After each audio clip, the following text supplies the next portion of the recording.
India में pornography band है, लेकिन watching pornography in private space is not illegal. Adult content और pornography content में बहुत फर्क होता है। आपको क्या लगता है कि एंड्रयू टेट ने राज कुंद्रा से कुछ अलग काम किया था? अब ये जो राज कुंद्रा कंट्रोवर्सी जो हुई थी ना, पोर्नोग्राफी इंसिडेंट पे जो हुई थी, मुंबई के कमिश्नर साहब ने उस टाइम बोला था कि राज कुंद्रा का इसमें इन्वॉल्वमेंट नहीं है, तो फिर राज कुंद्रा को अरेस्ट क्यों करा गया? एक कॉन्ट्रैक्ट साइन हुआ कि भाई एक मूवी शूट करेंगे, उसमें थोड़े से इंटीमेट सीन होंगे। मान लो लड़की को पता चला कि यार ये तो टोटली पोर्नोग्राफी कंटेंट की तरफ जा रहे हैं, तो उसके बाद डराया जाता है, धमकाया जाता है। तो ये होता है काइंड ऑफ अ ट्रैप। बस राज कुंद्रा जो है वो पकड़े गए। शिल्पा शेट्टी की भी इन्वॉल्वमेंट होगी, वो प्रिटेंड ऐसे करती है जैसे उसको कुछ नहीं पता ही नहीं था। मैं बताऊं पर्सनल ओपिनियन, शुरुआत यहाँ से करूंगा यार कि हमारे देश की एक प्रॉब्लम है, हमारे देश के लोगों की, कि वो ना डॉक्यूमेंट्स पढ़ते नहीं है। जैसे कॉन्ट्रैक्ट साइनिंग कराइए, कॉन्ट्रैक्ट बहुत लंबा चौड़ा कॉन्ट्रैक्ट बना देंगे तो उसकी साइनिंग आप करते हो, अब वो पढ़ोगे नहीं आप अच्छे से। जो बहुत ज्यादा रिच बंदे हैं वो तो अपने वकील को देते हैं या फिर अपने जो लीगल टीम है उसको देते हैं, वो पढ़ेगी, वो उसके हिसाब से साइन करवाएगी ना। लेकिन जो नॉर्मल बंदे होते हैं बेचारे, वो नहीं पढ़ पाते सही से। और फिर सामने वाला बंदा अगर आपको कुछ चीज के लिए अप्रोच कर रहा है, मान लो आपको साइन कर रहा है किसी पर्टिकुलर मूवी के लिए, ऐसे चीजों में खासकर वो पढ़ता नहीं है, क्योंकि वो सामने वाला उसको अपॉर्चुनिटी दे रहा है, तो वो उसके रेस्पेक्ट में पढ़ता नहीं है। यार ठीक है यार, आप कह रहे हो तो सही होगा, आप बताओ कहाँ साइन करना है। लेकिन इससे प्रॉब्लम्स क्रिएट होती है, और ये विमेन के साथ सिर्फ इंडिया में नहीं हुआ आज तक, ये दुनिया में हुआ है। एक कॉन्ट्रैक्ट साइन हुआ कि भाई एक मूवी शूट करेंगे, उसमें थोड़े से इंटीमेट सीन होंगे। आजकल तो जमाना ही ऐसा है ना, मॉडर्न टाइप जमाना है। अब कॉन्ट्रैक्ट में जो लिखा है उसकी टर्म, उसकी जो वर्ड्स होते हैं ना, वो प्रोफेशनल वर्ड्स होते हैं, लीगल वर्ड्स होते हैं, तो वो समझ में भी लोगों के नहीं आते। तो ऐसे जो विमेन से साइन करा लिए जाते हैं, और उसके बाद फिर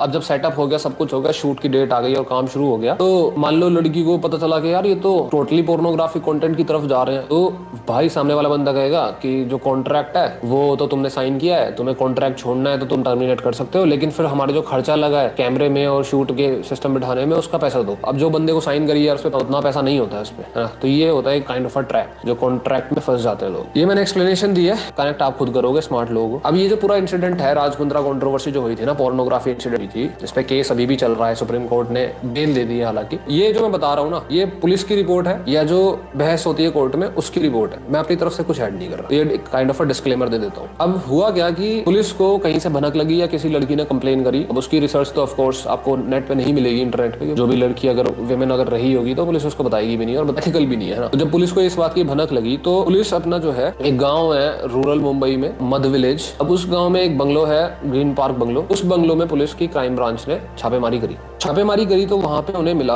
light diffusers, halogen LED light, illuminators, laptop, tripod stand और एक एचडी कैमरा। और ये जो कैमरा था ये एक बेड की तरफ पॉइंटेड था। बेड पे दो कपल थे और इंटीमेट सीन में वो इन्वॉल्व थे। अब बात यहाँ पे आती है कि इंटीमेट सीन में इन्वॉल्व भी थे ना, तो कोई भी कह सकता भाई शूटिंग चल रही है ना, हमारी शूटिंग चल रही है। अब वो डिपेंड करता है ना कि भाई कितने वस्त्र पहने हुए थे। लेकिन यहाँ पे सीन चेंज इसलिए हुआ क्योंकि जो लड़की वहां पे पाई गई, वो लड़की एक्चुअल में विटनेस बन गई पुलिस के लिए। उस लड़की ने आई विटनेस बन के बताया कि मेरे को बोला गया था कि थोड़े बहुत इंटीमेट सीन्स होंगे, थोड़ा एडल्ट कंटेंट होगा, लेकिन ये तो टोटली पोर्नोग्राफी की तरफ हमें पुश करा जा रहा है और हमें थ्रेट करा जाता है, डराया जाता है, धमकाया जाता है। जब ये हुआ, अब वहाँ की लड़की है, अगर आपकी आई विटनेस बन जाए तो केस तो भारी पड़ेगा। उसके बाद 5 फरवरी को एफआईआर फाइल कर दी फिर क्राइम ब्रांच ने। रेड के बाद 5 लोगों के खिलाफ एफआईआर फाइल करी। मोहम्मद सैफी, बानू ठाकुर, यास्मीन खान, मोनू जोशी, प्रतिभा नालवंदे, कोई प्रोड्यूसर था, कोई ग्राफिक डिजाइनर था, और धाराएं लगाई 420 तो लगनी थी चीटिंग। उसके अलावा भी और भी धाराएं लगी, जैसे इंफॉर्मेशन टेक्नोलॉजी एक्ट। एक और एक्ट होता है 292 और 293 आईपीसी। ये जो धाराएं हैं ये मोस्टली इसलिए लगती हैं कि indecent, obscene advertisement and display. मतलब ये क्यों लग रही थी, देखो सुनो, एडवर्टीजमेंट वाली धाराएं क्यों लगी, क्योंकि ये एड रन करे जाते हैं सोशल मीडिया प्लेटफॉर्म्स पे, जहां पे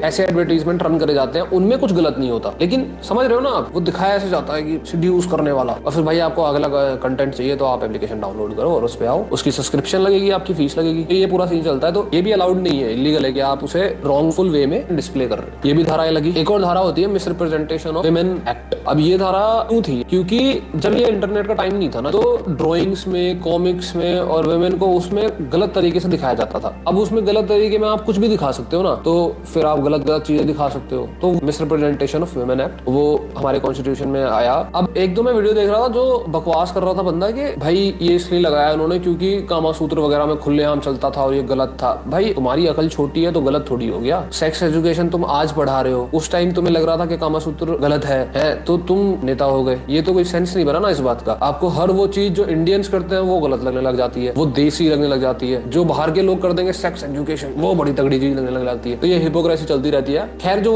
एक्ट है वो काम करता है, वो सही है, क्योंकि अब जब जैसे जैसे दुनिया चेंज हो रही है ना, तो ड्राइंग है और पेंटिंग है, इसमें अगर मान लो किसी की शक्ल बना दे किसी लड़की की और फिर उसके बाद वो गलत गलत दिखा दे, तो वो चीजें खराब हो जाती है। तो जो ये एक्ट है वो काम कर रहा है ना। उसके बाद जो ये पूरी प्रोब है ये चलती रही और लोगों को अरेस्ट करा गया। वंदना तिवारी, तनवीर हाशमी, डायरेक्टर थे तनवीर हाशमी, उमेश कामत। अब उमेश कामत जो है ना, ये इनका एक कनेक्शन था, एक यूके बेस्ड कंपनी है कैनरिन लिमिटेड, और ये जो कंपनी है ना, इसी का ही एप्लीकेशन था, हॉटस्पॉट एप्लीकेशन था, हॉटस्पॉट नाम था उसका, है ना। अब इस कंपनी का नाम याद रखना, क्योंकि ये कंपनी ना आगे बहुत काम आएगी। कैनरिन लिमिटेड, जिसका हॉटस्पॉट एप्लीकेशन है। अब इस पूरे सिनेरियो में राज कुंद्रा का तो कोई सीन है नहीं, तो फिर राज कुंद्रा को अरेस्ट क्यों करा गया जुलाई के महीने में? ये सारा कुछ जो पहले वाला हो रहा था वो फरवरी में हो रहा था। देखो कई सारे एप्लीकेशंस थे, जैसे हॉट शॉट्स हुआ, ठीक है, हॉट चैट मूवीज हुआ, और भी कुछ वेबसाइट्स थी, ठीक है। अब ये जो एप्लीकेशंस थे ना, जो हॉट शॉट्स एप्लीकेशन था, जो मुंबई के कमिश्नर साहब ने उस टाइम बोला था कि राज कुंद्रा का सिर्फ इसमें इन्वॉल्वमेंट नहीं है, कनेक्शन नहीं है, राज कुंद्रा ही इसके मास्टरमाइंड है, इस पे चल रहा है ये पूरा का पूरा। क्योंकि जो हॉट शॉट एप्लीकेशन था ना, वो डेवलप ही करा गया था arms prime media private limited द्वारा, जिसके जो फाउंडर थे वो खुद राज कुंद्रा थे, और उसके बाद उसको बेच दिया गया कैनरिन लिमिटेड को। और जो कैनरिन लिमिटेड जो कंपनी थी वो यूके बेस्ड कंपनी थी, और वो राज कुंद्रा के ब्रदर इन लॉ की ही थी, प्रदीप बख्शी की। ये हुआ क्यों? आप सिंपल एक काम करो, विकिपीडिया पे देखना कि पोर्नोग्राफी जो है वो कहाँ कहाँ पे लीगलाइज्ड है, तो आपको पता चलेगा। इंडिया जो है वो रेड जोन है, इंडिया में बैंड है, और काफी सारे कंट्रीज में बैंड है आसपास इंडिया के। लेकिन जो थोड़ा सा आप जैसे यूरोप की साइड जाना शुरू करते हो ना, वहाँ ग्रीन हो जाता है, कई इलाकों में लीगल हो जाता है। तो इसीलिए ये करा गया ताकि जो कंपनी इसको रन कर रही है वो वहाँ की हो, वो यहाँ की ना हो, ताकि हम फंसे ना, है ना। अब इस पूरे इंसिडेंट में क्या हुआ कि ये तो उनको पता था कि भाई जो राज कुंद्रा के ब्रदर इन लॉ है उन पे तो कोई केस चलेगा नहीं, क्योंकि वो तो यूके में बैठे हुए हैं, सिटीजनशिप भी प्रोबेबली वहीं की है, तो इंडिया का जो लॉ है वो यहाँ पे काम करेगा नहीं। यही है भाई, ये बहुत फायदा उठाया जाता है रिच लोगों द्वारा। अब यहाँ पे एक और बात मैं बता देता हूँ आपको कि इंडिया का सीन क्या है। जैसे वो जो कंपनी जिसको ये एप्लीकेशन बेचा गया वो यूके बेस्ड कंपनी है ना, तो ये सीन क्या है, ऐसा क्यों हो रहा है? क्योंकि इंडिया में पोर्नोग्राफी बैंड है। अब यहाँ पे भी बड़ी इंटरेस्टिंग बात है, अगर आपको सिंपल डेफिनेशन दिखाऊं ना पोर्नोग्राफी इन इंडिया की, तो विकिपीडिया बताता है pornography in India is restricted and illegal in all form including print media, electronic media, digital media, hosting, displaying, uploading, modifying, publishing, transmitting, storing, updating और sharing pornography is illegal in India. लेकिन watching pornography in private space is not illegal. ये supreme court ने ही mention किया था कि article 21 के हिसाब से राइट टू पर्सनल लिबर्टी, तो ये जो अगर कोई बंदा अपना प्राइवेट स्पेस में फोन देख रहा है ना, तो वो राइट टू पर्सनल लिबर्टी आ जाएगा, और उस हिसाब से is not doing something illegal. तो मजे की बात है कि अगर आप अपने फोन पे बैठ के फोन देख रहे हो प्राइवेट स्पेस में, तो आप वीपीएन यूज कर रहे हो क्योंकि आपको दिखा नहीं रहा वो, है ना। वैसे तो बैन है इंटरनेट पे, तो आपको कोई कुछ नहीं कहेगा, आप कसूरदार नहीं हो, आप गिल्टी नहीं हो। जो सर्विस प्रोवाइडर है इस चीज का वो गिल्टी है, वो गलत है। अब ये सब हो क्यों रहा है? देखो गवर्नमेंट ऐसा कर क्यों रही है कि फोन पे बैन लगा रही है, और अगर कोई देख रहा है तो उस पर बैन नहीं लगा रही, उसको गिल्टी नहीं फील कराती, क्योंकि यार गवर्नमेंट का स्टैंड अपना है कि जो वुमेन वायलेंस होता है वो नहीं होना चाहिए, किसी भी चिल्ड्रन का कोई प्रॉब्लम नहीं क्रिएट होनी चाहिए। ये उन्हें रोकने का उनका मेन पर्पस है। कौन क्या देख रहा है उनको उससे घंटा लेना देना नहीं है, गवर्नमेंट का ये एक स्टैंड है। तो उसको रोकने के लिए वो लोग पोर्नोग्राफी को बैन करते हैं। ऐसा नहीं है कि आपको पोर्न नहीं दिखाना चाहते और देखने नहीं देना चाहते इसलिए बैन करते हैं। उनका स्टैंड इस बेसिस पे ही रहता है हमेशा, चाहे वो प्रोस्टिट्यूशन हो, उस पे भी यही सीन रहता है। फिलहाल हम आगे बढ़ते हैं। जब एक औरत सामने आई जो आई विटनेस बन गई, उसके बाद 3 और औरतें आई, 2 केस रजिस्टर हुए मालवानी में और एक लोनावला में केस रजिस्टर हुआ। इंसिडेंट बड़ा हो गया, प्रॉब चलती रही, प्रॉब चली तो इन्हें और कुछ मिला, एक मेमोरी कार्ड मिला, लैपटॉप मिला, उस लैपटॉप में हार्ड डिस्क थी, हार्ड डिस्क में 68 वीडियोस मिली जिसमें पोर्नोग्राफिक कंटेंट था। ये पुलिस का कहना है, पुलिस की रिपोर्ट है। और इवन जो राज कुंद्रा है उनके पर्सनल लैपटॉप में भी काफी सारी ऑब्सीन फिल्म्स मिली, उनकी स्क्रिप्ट्स तक मिली, और जो नाम थे उन स्क्रिप्ट्स के रखे जाते थे बर्तन वाली, चाहत और बड़े अजीब अजीब से नाम। कहने का मतलब जितने लोग इंडिया में पोर्न देखते हैं, वो जो देखते हैं मोस्टली अमेरिकन बेस्ड देखते हैं, यूएस बेस्ड देखते हैं, वो इंडिया में क्रिएट करने की कोशिश की जा रही थी, स्टोरी लाइंस दिखाने की कोशिश की जा रही थी। और ये ऐसा नहीं है कि हो नहीं रहा है, ये हो भी रहा है, बस राज कुंद्रा जो है वो पकड़े गए। अब यहाँ पे सिनेरियो कुछ ऐसे थे कि ये चीज राज कुंद्रा के जो लॉयर्स हैं और उन सबको भी ये वाली बात समझ में आ गई थी कि भाई ये चीज बहुत मुश्किल हो जाएगी प्रूव करना कि जो हम बना रहे हैं वो पोर्नोग्राफिक कंटेंट नहीं है, वो टोटली एक एडल्ट कंटेंट है। बस एडल्ट कंटेंट और पोर्नोग्राफिक कंटेंट में बहुत फर्क होता है ना। कोई भी वायलेंस हो रहा है, खून बह रहा है, ये सब आता है एडल्ट कंटेंट में, और ये आपको बाकी पता ही है। तो इसीलिए जो लॉयर्स हैं वो, और इवन इंक्लूडिंग शिल्पा शेट्टी, वो यही पुश कर रहे थे कि जो राज कुंद्रा है उनका कोई कनेक्शन नहीं है इस चीज से, बाकी जो भी हुआ वो सिर्फ एक एरोटिका थी, वो पोर्न नहीं थी। ये पूरा केस चल रहा है। और हमारे जैसे नॉर्मली क्या होता है, कोई बंदा होता है, अगर कोई रिच बंदा है, पैसे वाला बंदा है, तो अगर उसकी कोई ऐसा इंसिडेंट होता है तो वो अपनी पीआर टीम लगाता है कि भाई पीआर टीम से अपना जो है रिश्ते बढ़िया करेंगे। लेकिन जब एक्सट्रीम रिच होते हो ना आप, तो फिर आप क्या करते हो, आप मूवीज बना देते हो पीआर करने के लिए। अब जैसे संजय दत्त पे मूवी बनी थी, आई पर्सनली बिलीव कि मतलब बॉलीवुड का इस्तेमाल ही कर रहे हो आप, अपनी कोई रॉन्ग साइड दिखाने दिखाने को तैयार नहीं हो अच्छे से। तो इस पे भी मूवी बन गई। मूवी का नाम था UT69। ये मूवी बनाई राज कुंद्रा ने, खुद ही उसमें एक्टिंग करी। मोस्ट ऑफ द मूवी यही चल रही थी कि जेल में जाके कैसे फेस करनी पड़ती है सिचुएशंस, और कितना गंदा माहौल है, अनहाइजीनिक है, ये सब पब्लिक की शायद सिंपैथी क्रिएट करने की कोशिश करी जा रही थी। खैर मूवी कुछ खास चली नहीं और ये सारा कुछ हुआ। उसके बाद जब ये केस चलना शुरू हुआ तो कोर्ट में स्टार्टिंग में जब बॉम्बे हाई कोर्ट थी, उसने राज कुंद्रा के वकील ने बोला कि सेक्शन 41A ऑफ CRPC के हिसाब से राज कुंद्रा को नोटिस नहीं भेजा गया अरेस्ट करने से पहले। तो पुलिस ने बोला कि हमने नोटिस भेजा था, इन्होंने रिसीव नहीं किया। फिर लॉयर ने बोला कि अगर रिसीव नहीं किया तो आपको परमिशन लेनी चाहिए थी कोर्ट से। लेकिन ये सारी बहस के बाद ना जज ने डिसाइड किया कि यहाँ पे तो रिलीफ डिजर्व नहीं करते राज कुंद्रा, तो अभी रिमांड रहेगी। फिर ये पूरी प्रोब चलती रही आगे टाइम तक। उसके बाद फिर 13 दिसंबर 2022 को सुप्रीम कोर्ट ने बोल दिया कि एंटीसिपेटरी बेल दे दो इनको और ठीक है केस चलता रहेगा। अभी केस चल ही रहा है। ये पूरा इंसिडेंट था जो चला। अब इसमें जो बेल मिली है उसमें आपने न्यूज पढ़ी होगी कि सिर्फ राज कुंद्रा को नहीं मिली, श्रीलेन चोपड़ा को भी मिली, पूनम पांडे को भी मिली। तो श्रीलेन चोपड़ा का तो पूरा नाम कहीं पे आया ही नहीं। श्रीलेन चोपड़ा की भाई से अलग कहानी है। उनका अपना खुद का पहले एक एप्लीकेशन हुआ करता था जिसपे वो सेमी पोर्नोग्राफी कंटेंट बनाती थी और उसकी कमाई बढ़िया नहीं चल रही थी। फिर ये किसी तरीके से राज कुंद्रा के टच में आई। राज कुंद्रा ने फिर बोला कि 50% इनकम आपको मिलेगी और हमारे प्लेटफॉर्म्स यूज करो। आप ये यूज करना स्टार्ट किया। 2019 जुलाई से 2020 जुलाई तक अच्छी खासी कमाई हुई। लेकिन फिर उसके बाद श्रीलेन चोपड़ा को लगने लग गया कि भाई ये हमें पूरा पैसा दे नहीं रहे। उन्होंने फिर कॉन्ट्रैक्ट टर्मिनेट कर दिया। उसके बाद फिर उन्होंने केस भी किया कि कॉन्ट्रैक्ट टर्मिनेट हो गया, लेकिन फिर भी ये मेरी वीडियोस को यूज कर रहे हैं। और जब ये पुलिस ने भांडा फोड़ दिया या फिर रेड वगैरह डाली तो उसके बाद श्रीलेन चोपड़ा ने काफी कुछ बोल दिया कि मेरे को फुल फ्लेज्ड पोर्नोग्राफी कंटेंट बनाने के लिए फोर्स करा जा रहा था। ऐसी एलिगेशंस लगाने की रिपोर्ट्स आई। ये पूरा सिनेरियो हुआ और फिर इस बीच ट्विटर पे तो हमारे अकलदार बंदे होते हैं, उन्होंने फिर राज कुंद्रा के ट्वीट थे 2012 के ट्वीट उठा लिए। ट्वीट है, India actors are playing cricket, cricketers are playing politics, politicians are watching porn and porn stars are becoming actors. दूसरा ट्वीट है, okay so here porn versus prostitution, why is it legal to pay someone for sex on camera, how is one different to the other. तो लोगों ने फिर इसके memes बनाने start कर दिए। चलो मैं आपसे एक सवाल पूछता हूँ, ठीक है? तो पहले तो ये बताओ कि आप में से कितने लोग ऐसे हैं जो एंड्रयू टेट को एडमायर करते हैं? आपको क्या लगता है कि एंड्रयू टेट ने कोई खास डिफरेंट काम करा था जो राज कुंद्रा पे एलिगेशंस लगाए गए, उससे कुछ अलग काम किया था? रोमानिया में एंड्रयू टेट ने वो मूव करा वो इसीलिए किया था क्योंकि वहाँ पे पोर्नोग्राफी पे बहुत ज्यादा स्ट्रिक्ट रूल्स नहीं है, वहाँ लीगल है काइंड ऑफ। अब somehow they both are same, somehow they both right to do the same thing. और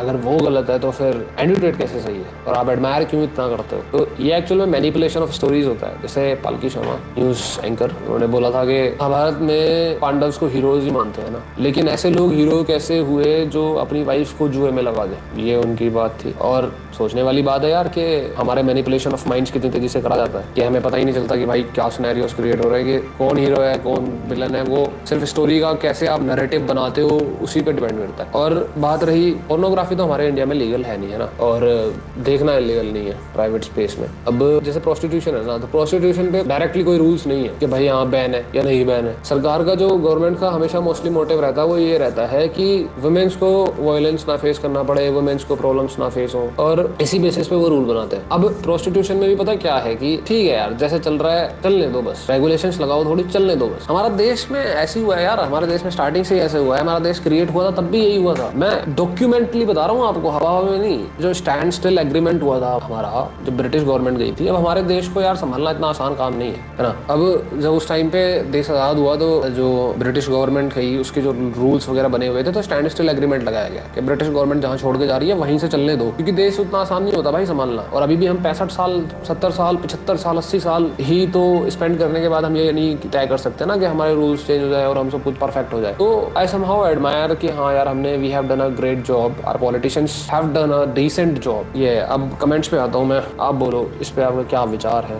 एंड्रयू टेट को इतना इंपॉर्टेंस क्यों? वही मैं पूछ रहा हूँ ना भाई, क्यों इतना इंपॉर्टेंस? 2-4 मीठी मीठी बातें कर तो बढ़िया तो हीरो हो गया कोई? ऐसे कोई हीरो बनता होगा? ऐसे तो कोई भी पॉपुलैरिटी कमा ले भाई। मिस्टर आर, इंग्लिश पोर्न या मूवी देख के इंसान भूल जाता है, वो इतना इम्पैक्ट नहीं करती, पर अगर इंडियन वे में दिखाते हो तो लोगों को माइंडसेट खराब हो सकता है, नॉर्मल लोगों की तरफ हो सकता है। Visual representation of anything is a very dangerous thing, बहुत ही डेंजरस। शिल्पा शेट्टी की भी इन्वॉल्वमेंट होगी, वो प्रिटेंड तो ऐसे करती है जैसे उसको कुछ नहीं पता ही नहीं था।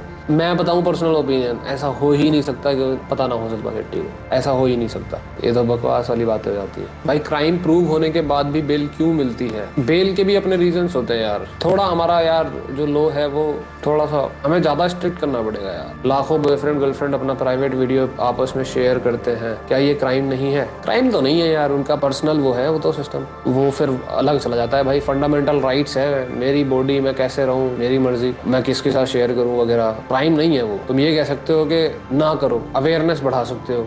दिल पे हाथ रख के बोलो, SSR सुशांत सिंह राजपूत के जाने के बाद पूरा सच सामने आ गया। हाँ, शुरुआत तो वहीं से हुई थी। फिर रणवीर सिंह की एडल्ट फोटोशूट पे इतना इशू क्यों हुआ? इशू यार देखो, हमारा कल्चर नहीं है वो, हमारा कल्चर थोड़ा कंजर्वेटिव है, उसे वैसा ही रहने दो। ऐसा क्यों है हमारे देश के साथ कि जो वेस्ट कर रहा है, जो अमेरिका कर रहा है वो सही है? क्यों उस चीज में पड़ रहे हो यार? When will BJP government bring law against such semi porn films और नूड कंटेंट्स? भाई देखो, पॉर्न तो बैन है, समझो आप इस बात को, पॉर्न तो बैन है, तो फिर नूड कंटेंट्स पे तो ऑलरेडी बैन उन्होंने लगाया हुआ ही है। बस सेमी पॉर्न फिल्म्स पे वो बैन नहीं लगा सकते क्योंकि उसकी कोई लिमिट नहीं है। आप समझो ना, ये तो बवाल हो जाएगा यार। हमारे देश में फेमिनिस्ट, सूडो फेमिनिस्ट भी तो है, बवाल हो जाएगा भाई। कितने कपड़े पहनने चाहिए, कितने नहीं पहनने चाहिए, कौन तय करेगा? तो बॉलीवुड का बॉयकॉट करना सही है या गलत? भाई सही था, बिल्कुल सही था, जब करा था उस टाइम पे बिल्कुल सही था। अब तुम अपने हिसाब से देख लो, क्योंकि सबक तो वो सीख ही रहे हैं। ऐसे कंटेंट से कैसे बचे, इसके रिलेटेड भी कुछ टिप दो भाई। अपनी लाइफ में कुछ यार इंपॉर्टेंट चीज क्रिएट करो ना यार। खाली दिमाग शैतान का घर है भाई, जिसका दिमाग जितना खाली वो उतना शैतान है। लाइफ में कोई पर्पस रखो यार, कोई, है ना। चलो भाई, यही मेरे को समझाना था पूरे इंसिडेंट के बारे में। तो that's it, see you next time.